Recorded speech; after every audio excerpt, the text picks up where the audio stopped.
Hello प्यारे बच्चों, एक बार फिर से स्वागत है आप सभी का एसपीसी बाल विद्या मंदिर के यूट्यूब चैनल पे।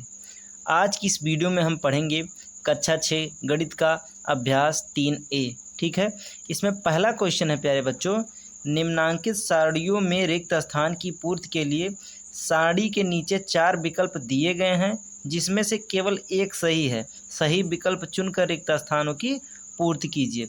प्यारे बच्चों, इस क्वेश्चन को समझाने के लिए मैं आपको कॉपी पे नहीं ले चलूँगा, यहीं आपको उत्तर बता दे रहा हूँ। देखिए कैसे, ठीक है, क्योंकि इसको कॉपी पे उतारेंगे समय ही लगेगा समझाने के लिए, वैसे भी समझा दे रहे हैं।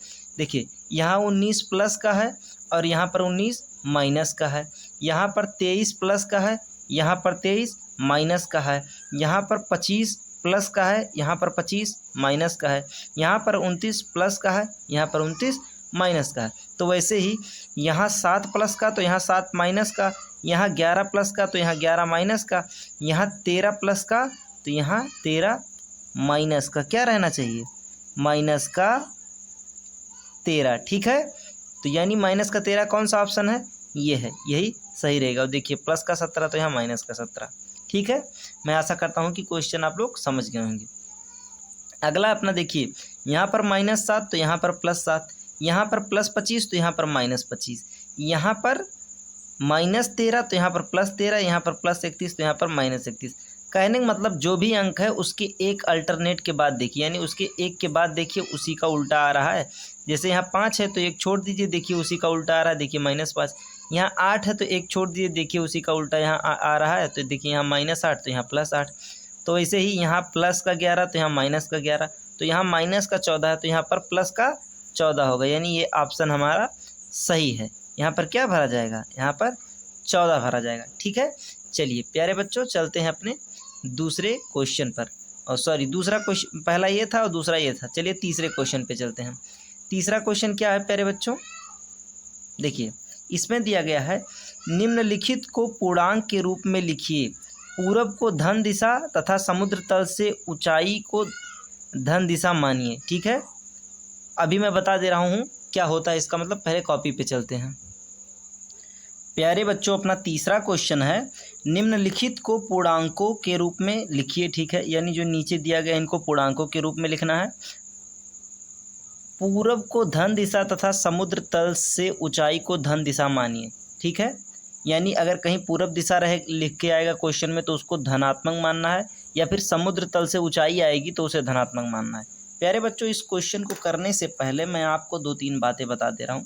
जैसे पहली बात ये कि पूर्णांक ही किसे कहते हैं, ये जानना जरूरी है, क्योंकि हमारा ये चैप्टर जो है वो है ही पूर्णांक। इसका क्या नाम है, तीसरे चैप्टर का पूर्णांक ही तो नाम है। ठीक है, पूर्णांक को प्यारे बच्चों अंग्रेजी में कहते हैं इंटीजर। क्या कहते हैं, इंटीजर। ठीक है, अच्छा, आपके बुक में एक बहुत प्यारी तालिका दी हुई है, पहले इसे समझ लीजिए तो आगे हो सकता है मुझे समझाना भी ना पड़े। देखिए क्या है, यहाँ देखिए दिया है, पूर्णांक क्या होता है। पूर्णांक में सभी ऋणात्मक संख्याएं होती हैं, सभी धनात्मक संख्याएं होती हैं और जीरो। यानी पूर्णांक किसे कहते हैं, सभी धनात्मक संख्याएं तथा सभी धनात्मक संख्याएं, सभी ऋणात्मक संख्याएं तथा जीरो मिलकर पूर्णांक बनाती हैं। अच्छा, इसको अगर तोड़ा जाए तो प्यारे बच्चों इसमें होता है ऋण पूर्णांक, यानी यहाँ से लेकर अनंत तक की सभी संख्याओं को ऋण पूर्णांक कहेंगे, और यहाँ से लेकर ये धन पूर्णांक होगा। तो धन पूर्णांक में प्यारे बच्चों जीरो से लेकर अनंत तक की संख्याओं को पूर्ण संख्याएं कहते हैं, जो पिछले चैप्टर में हम लोग पढ़े हैं। अगर इसमें से शून्य को हटा दें तो 1 से लेकर अनंत तक की सभी संख्याएं प्राकृतिक संख्याएं, जो हम लोग पहला चैप्टर पढ़े हैं। तो ये चार्ट आपके बुक में है, इसको आप लोग याद भी कर लीजिएगा। ठीक है ना, और याद क्या करना, जो समझदार बच्चे अगर मेहनत करते होंगे मैथ में तो ये अभी ही दिमाग में फीड हो गया होगा। चलिए चलते हैं अपने इस क्वेश्चन पे। उसके पहले मैं प्यारे बच्चों आप लोगों को क्वाड्रेंट समझा दे रहा हूँ। देखिए क्या होता है, संख्या रेखा प्यारे बच्चों अब तक हम पढ़े हैं कि ऐसे ही होता। देखिए यहाँ पर 0 मान लेते हैं, प्लस का 1, प्लस का 2, प्लस का 3, प्लस का 4, ऐसे करके ऐसे अनंत तक चलता रहता है। इधर -1, -2, -3, -4, ऐसे करके अनंत तक चलता रहता है। प्यारे बच्चों ये ऊपर का भी जाता है, इसको कहेंगे कि प्लस का 1, प्लस का 2, प्लस का 3, प्लस का 4, ऐसे करके अनंत तक चलता रहता है। और ये -1, -2, -3 और -4, सबके आगे माइनस लगा है। ठीक है ना, ये ऐसे अनंत तक चलता रहता है। ठीक है। अच्छा, तो इसमें अब इतनी बात हम लोग समझ गए हैं। अब चलिए क्वेश्चन पे चलते हैं। क्या क्वेश्चन में यहाँ निर्देश दे दिया है कि जहाँ पूर्व दिशा दिया होगा उसको धन पूर्णांक मानेंगे और जहाँ समुद्र तल से ऊंचाई दिया होगा उसको धन पूर्णांक मानेंगे। ठीक है। तो कह रहा है 0 से नीचे 4 डिग्री सेल्सियस, यानी 0 से नीचे 4 डिग्री सेल्सियस क्या होगा? -4 डिग्री सेल्सियस होगा। क्या होगा? -4 डिग्री सेल्सियस। ठीक है। हम इंग्लिश में ही लिख दिए, आपके बुक में हिंदी में शायद दिया है। हिंदी में दिया है कि इंग्लिश में, 1 मिनट बता रहे हैं। आपके बुक में दिया है, ठीक है, हिंदी में सेल्सियस लिखा, हम सी लिख दिया, आप लोग समझ गए होंगे। अच्छा, फिर कह रहा है 7 कदम पूरब। तो 7 कदम पूरब मतलब क्या है? +7 है। ठीक है। 3 रुपये 28 पैसे की हानि। तो हानि को कैसे लिखेंगे? -3 रुपये 28 पैसे। इसके आगे ऐसे रुपए का चिन्ह लगा देंगे।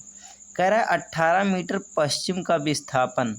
तो पूरब बाबू जब प्लस में जाएगा तो पश्चिम उसके उल्टे पे होता है, यानी -18 मीटर विस्थापन हो जाएगा। -18 मीटर विस्थापन। ठीक है,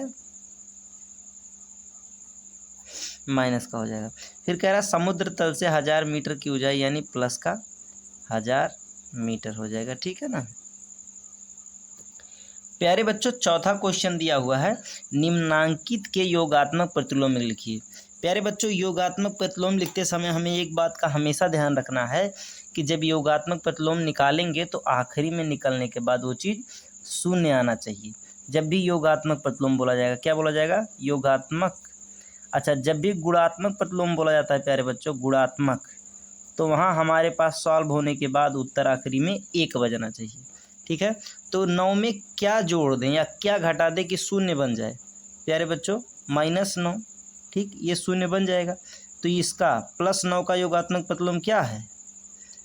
-9 है। ठीक है। अच्छा, ऐसे कह रहा है 39 में क्या जोड़ दें या क्या घटा दें कि वो शून्य हो जाए? तो प्यारे बच्चों, इसमें से हम घटा देंगे 39, तो ये शून्य हो जाएगा। यानी +39 का योगात्मक प्रतिलोम क्या है? -39। ऐसे कह रहा है 90 में से क्या जोड़ दें या क्या घटा दें कि शून्य बन जाए? तो 90 में 91 है, तो -91, तो ये हो जाएगा शून्य। यानी +91 का योगात्मक प्रतिलोम क्या है? -91 है। ठीक है। अच्छा, ये संख्याएं सभी क्या थीं? अच्छा सॉरी, मैं पहला करवा दिया हूँ, तीसरा फिर 5वां करवा दिया हूँ। चलिए कोई बात नहीं, ऑर्डर से क्या फ़र्क है आप लोग समझ गए होंगे। फिर कह रहा है कि -21, तो इसमें क्या जोड़ दें कि ये 0 बन जाए? तो प्लस का 21, ये शून्य बन जाएगा। इसका मतलब यह है कि -21 का योगात्मक प्रतिलोम क्या है? +21 है। अच्छा, -41 में क्या जोड़ दें? तो प्लस का 41 जोड़ दें तो ये शून्य बन जाएगा। इसका मतलब -41 का योगात्मक प्रतिलोम क्या है? 41 है। ठीक है। तो प्यारे बच्चों, ऐसे ही क्वेश्चन देखिए, जैसे इसे देख के ही बता देंगे। +9 का योगात्मक प्रतिलोम -9, +39 का योगात्मक प्रतिलोम -39, +91 का योगात्मक प्रतिलोम -91, -21 का योगात्मक प्रतिलोम 21, -41 का योगात्मक प्रतिलोम 41 प्लस का। ठीक है। चलिए चलते हैं अपने 5वें क्वेश्चन पर। 5वां क्वेश्चन दिया है प्यारे बच्चों, दी गई संख्याओं को संख्या रेखा पर प्रदर्शित करें। यानी ये संख्या दी गई है, ये दी गई है, ये सभी संख्याओं को संख्या रेखा पर प्रदर्शित करना है। ठीक है। चलिए पहले का को कर लेते हैं। का क्या है? +4 है। चलिए करते हैं। ऐसे एक संख्या रेखा बनाएंगे, इसमें कहीं एक जगह शून्य मान लेंगे। ये 1, ये 2, ये 3, ये 4, ये 5, ये 6। कह रहा +4 चलना है, तो इधर तो चलना नहीं है, तो क्या करेंगे प्यारे बच्चों? ऐसे शून्य से उठाएंगे और +4 तक ले जाएंगे यहाँ। ठीक है। और ऐसे तीर लगा देंगे। ठीक, ये प्रदर्शित हो गया। ठीक है। अच्छा, खा क्या है प्यारे बच्चों? खा है -9। चलिए -9 को प्रदर्शित करते हैं। -9 में चलने के लिए कह रहा है, तो इसलिए कहीं यहाँ पर ऐसे शून्य मानेंगे। -1, -2, -3, -4, -5, -6, -7, -8 -9 -10। ठीक है, अब इसको संख्या रेखा पे करना है। -9 को शून्य से उठाएंगे प्यारे बच्चों और -9 तक लेकर आएंगे। ठीक है,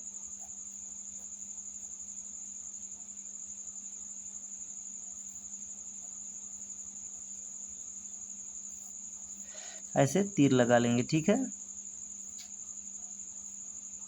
कि ऋणात्मक में संख्या चली है। ठीक है, चलिए प्यारे बच्चों अब गा को सॉल्व करते हैं। तो गा क्या है, प्लस का 7 है।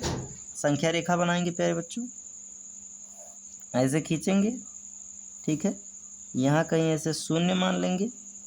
तो ये 1, ये 2, ये 3, ये 4, ये 5, ये 6, ये 7, ये 8, ये 9। ठीक है, अच्छा यानी प्लस का 7 तक आना है, यहीं आएगा, शून्य से उठेगा, प्लस के 7 तक जाना है। ठीक है, ऐसे तीर लगा देंगे कि ये प्लस यानी धनात्मक दिशा में चल रहा है। बस यही है प्रदर्शन प्यारे बच्चों, इसमें कुछ करना नहीं है।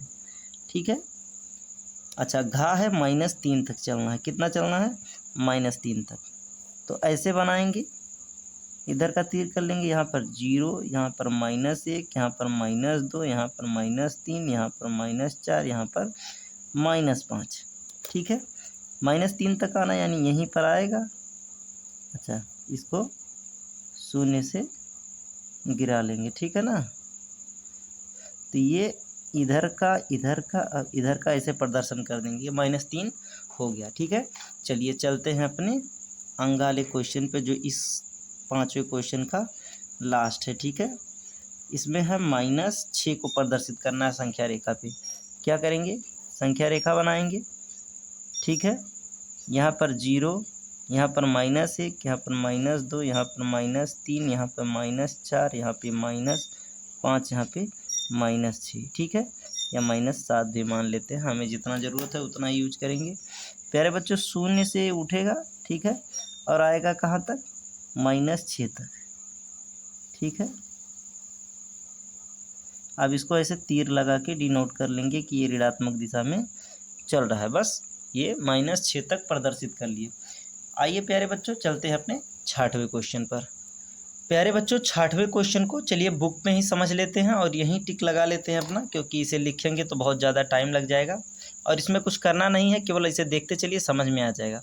कहा है पूर्णांकों को ऊर्ध्वाधर संख्या रेखा पर भी दिखा सकते हैं, जिस पर ऊपर की दिशा को धनात्मक तथा नीचे की दिशा को ऋणात्मक माना जाता है। जो भी कुछ देर पहले मैं आपको कॉपी में बताया हूँ, यहाँ आप लोग देख सकते हैं। यानी अभी तक हम लोग यहाँ चल रहे थे, हॉरिजॉन्टल चल रहे थे, अब वर्टिकल भी चल सकते हैं। यानी हिंदी में इसको प्यारे बच्चों कहते हैं ऊर्ध्वाधर। क्या कहते हैं, ऊर्ध्वाधर।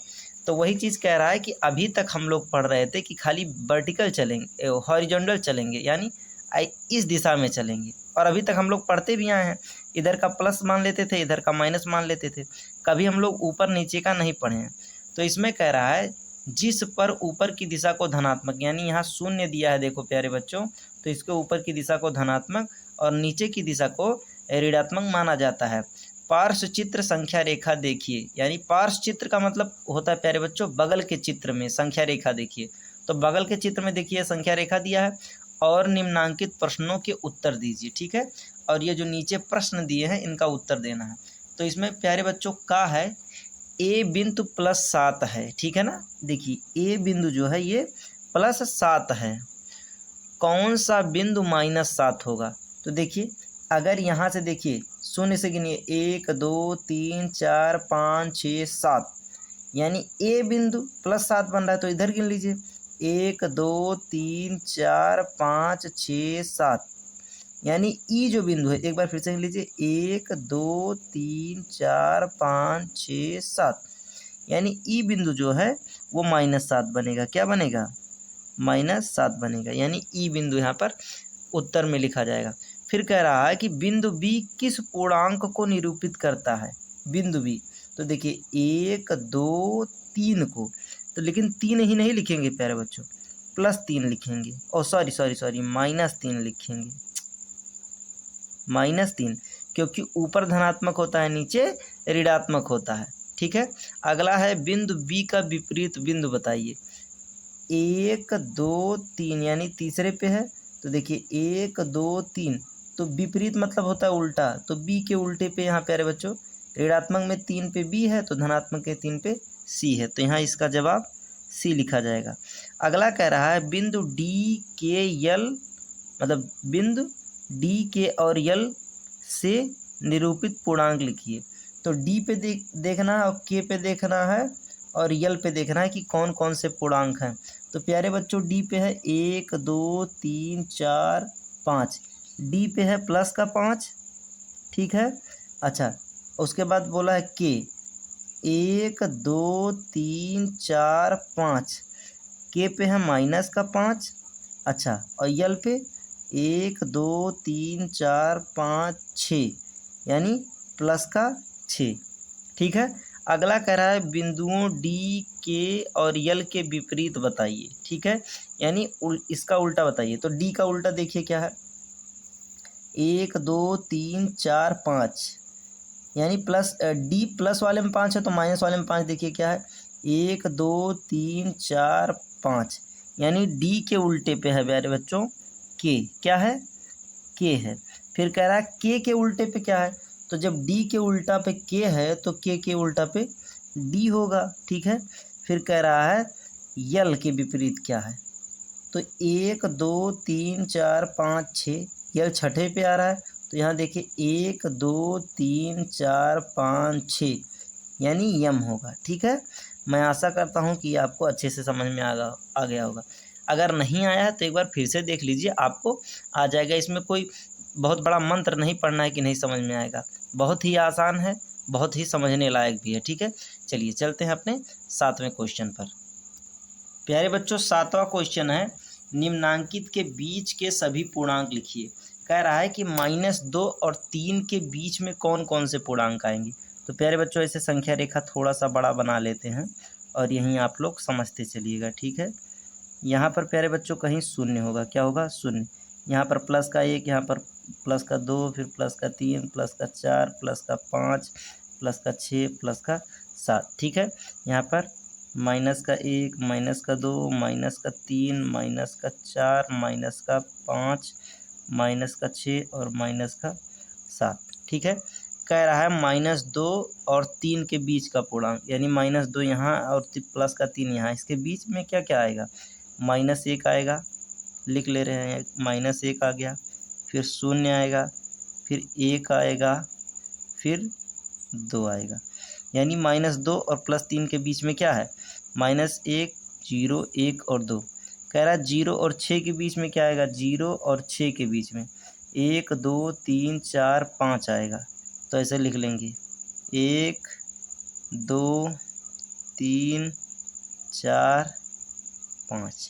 ठीक है, कह रहा -4 और +4 के बीच में, यानी यहाँ से लेकर और यहाँ के बीच में क्या क्या आएगा, -3 -2 -1 लिख ले रहे हैं, -3 -2 -1 फिर 0 फिर 1 2 3 यानी 1 2 और 3 आएगा। ठीक है, अच्छा फिर कह रहा है -5 और +2 के बीच में, यानी -5 अपना यहाँ है और +2 यहाँ, इसके बीच में -4 -3 -2 -1 लिख लेंगे, -4 -3 -2 -1 फिर 0 फिर क्या है 1, उसके बाद 2 आ ही जाएगा, इसका मतलब यही है।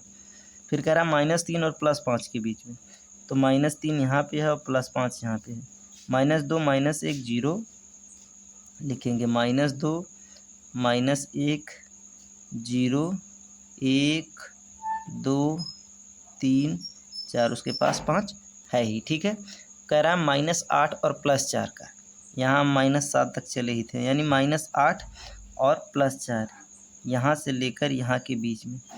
तो देखिए चलिए लिखते चलते हैं, यहाँ हो जाएगा -7 -6 -5 -4 -3 -2 -1 0 1 2 3, उसके बाद 4 है ही। तो मैं आशा करता हूँ प्यारे बच्चों आपको ये भी समझ में आ गया होगा। चलिए चलते हैं अपने 8वें क्वेश्चन पर। प्यारे बच्चों 8वां क्वेश्चन दिया है, निम्नांकित संख्या रेखा दी देखिए, यानी ये जो संख्या रेखा है इसको देखिए, आप लोग देख लिए ऋणात्मक में 5 तक आया और धनात्मक में 9 तक आया। फिर कह रहा है इनकी सहायता से निम्नांकित पूर्णांकों के जोड़ों के बीच, यानी देखिए पूर्णांक का जोड़ा है, एक 2 है एक 5, इन जोड़ों के बीच के पूर्णांकों को अवरोही क्रम में लिखिए, यानी इनके बीच के जो पूर्णांक हों।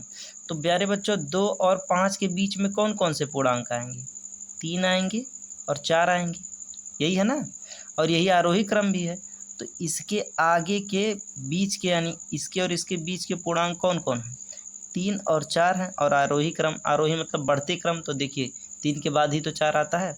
ऐसे कह रहा है -4 और 4 के बीच, तो देखिए -4 यहाँ लिख लीजिए, और सॉरी 4 नहीं और 0, तो इसके बीच में क्या आएगा? -3 आएगा, -2 आएगा, -1 आएगा, फिर 0, यानी यही 3 आएंगे, इसमें ये दोनों आए थे, तो ऐसे लिख लेंगे। अच्छा, कह रहा है कि बढ़ते क्रम में लिखिए, ठीक, तो इसका बढ़ते क्रम में क्या होगा प्यारे बच्चों? -3 होगा, फिर -2 होगा, फिर -1 होगा। अच्छा, कुछ बच्चे यहाँ पर कंफ्यूज होंगे कि सर जी 3 तो बड़ा है और 2 छोटा है, तो ये बढ़ते क्रम कैसे हुआ? तो इसको ऐसे समझे प्यारे बच्चों, ऋणात्मक में जो संख्या जितनी बड़ी होती है वो उतनी छोटी होती है। जैसे मैं कह दूं कि -5 और -2 में बड़ा कौन है? तो -2 बड़ा है, ये छोटा है।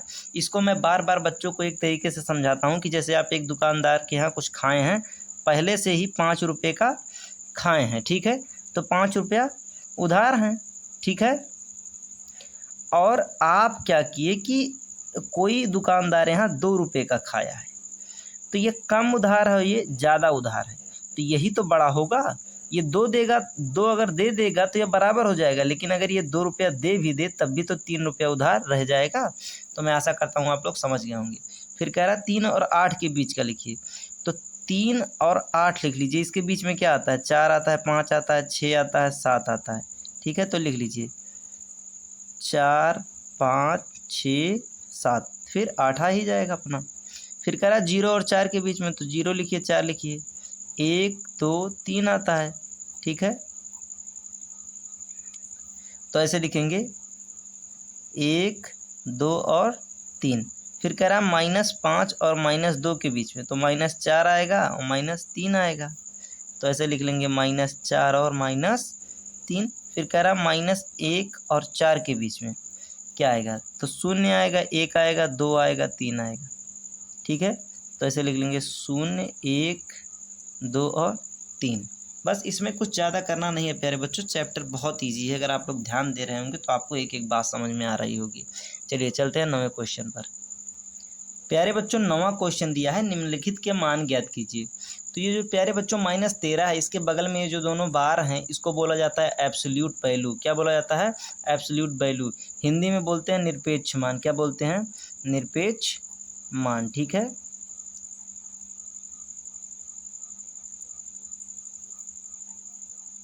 एब्सोल्यूट वैल्यू, ठीक है। अच्छा, लेकिन इन दोनों बारों को पढ़ा क्या जाता है प्यारे बच्चों? इनको पढ़ा जाता है मॉड, यानी मॉड के अंदर प्यारे बच्चों -13 है।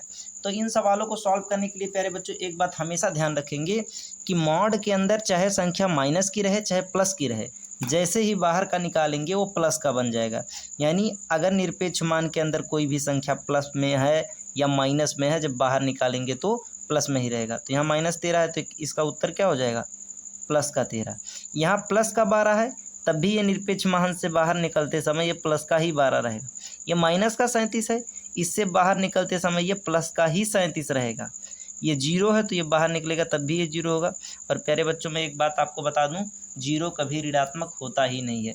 ये -47 ये निकलेगा +47 बनेगा, और ये प्लस का 101 है तो निकलेगा तो तब भी प्लस का 101 रहेगा। कहने का से यह है कि एब्सोल्यूट वैल्यू के अंदर जो भी संख्या है, चाहे प्लस की हो चाहे माइनस की हो, जब उसे सॉल्व करके बाहर निकालेंगे तो वो हमेशा और हमेशा ही प्लस रहेगी। बस चलिए चलते हैं अपने 10वें क्वेश्चन पर।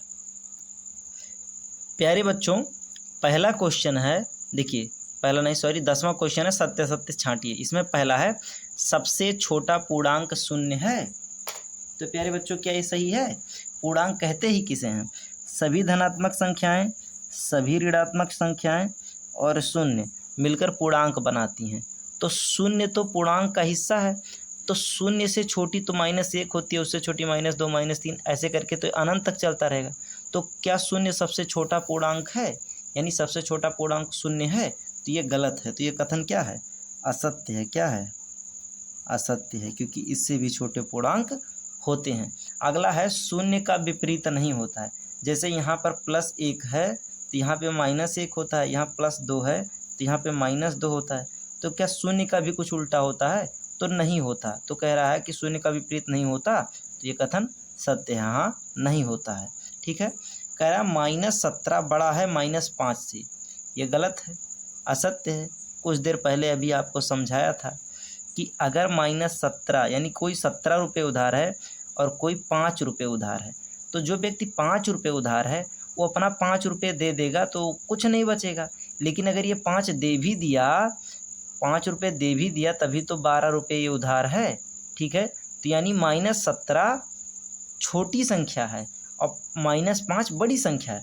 और ऐसे भी आप देखिए, ऋणात्मक में जो संख्या जितनी बड़ी है वह संख्या उतनी ही छोटी है। ये बात हमेशा याद रखिएगा। ठीक है। ये हो गया, ये हो गया, ये हो गया। चलिए अपने अगले सवाल पे। कह रहा है एक धनात्मक पूर्णांक अपने योगात्मक प्रतिलोम से बड़ा होता है। ये कथन प्यारे बच्चों सत्य है। क्या है? सत्य है। देखिए समझने की कोशिश करिए। कह रहा है एक धनात्मक पूर्णांक, तो धनात्मक पूर्णांक में मान लिया हम प्लस का 15 मान ले रहे हैं। कह रहा है इसका योगात्मक, एक धनात्मक पूर्णांक अपने योगात्मक प्रतिलोम से बड़ा होता है, तो +15 का योगात्मक प्रतिलोम क्या होगा? -15 होगा। तो -15 से तो +15 बड़ा ही है ना, तो ये कथन सत्य नहीं होगा। अगला कह रहा है कि एक ऋणात्मक पूर्णांक अपने योगात्मक प्रतिलोम से बड़ा होता है। ये कथन असत्य है। क्या है? असत्य है। देखिए एक ऋणात्मक पूर्णांक, यार मान लिया, फिर से ही मान ले रहे हैं -15, तो कह रहा है क्या -15 +15 से बड़ा होता है? बिल्कुल नहीं बड़ा होता, ये तो हमेशा ही छोटा रहेगा, तो यह सत्य है। ठीक है। अच्छा अगला है शून्य एक पूर्णांक नहीं है, तो बिल्कुल गलत। शून्य तो एक पूर्णांक है, क्योंकि सभी धनात्मक संख्याएं, सभी ऋणात्मक संख्याएं और शून्य मिलकर पूर्णांक बनाती हैं, तो शून्य तो पूर्णांक है। तो कह रहा है नहीं है, तो ये क्या है? ये कथन असत्य है। क्या है? असत्य। शून्य भी एक पूर्णांक है। अगला है शून्य का योगात्मक प्रतिलोम शून्य होता है, यानी शून्य में क्या जोड़ने की शून्य आएगा? तो शून्य में शून्य ही जोड़ देंगे, यानी शून्य ही होता है। तो ये कथन क्या है? सत्य है। ठीक है। क्योंकि शून्य का ऋणात्मक नहीं होता है। तो मैं आशा करता हूँ प्यारे बच्चों आपको ये एक्सरसाइज एकदम अच्छे से समझ में आई है। अगर नहीं आया है तो आप वीडियो को दोबारा देखिए, फिर भी नहीं आता है तो आप कमेंट कीजिए, मैं आपके कमेंट्स को पढ़ता हूँ, उसका रिप्लाई देता हूँ। ठीक है। बाकी कोई दिक्कत हो तो कमेंट ज़रूर कीजिए। वीडियो देखने के लिए थैंक यू। ठीक है। अगर आपके किसी दोस्त को इसकी नीड है तो उसके पास ये वीडियो ज़रूर शेयर करें। और हाँ प्यारे बच्चों, अगर आपको मेरा पढ़ाया हुआ समझ में आ रहा है तो आप इस चैनल को भी सब्सक्राइब कर सकते हैं। धन्यवाद।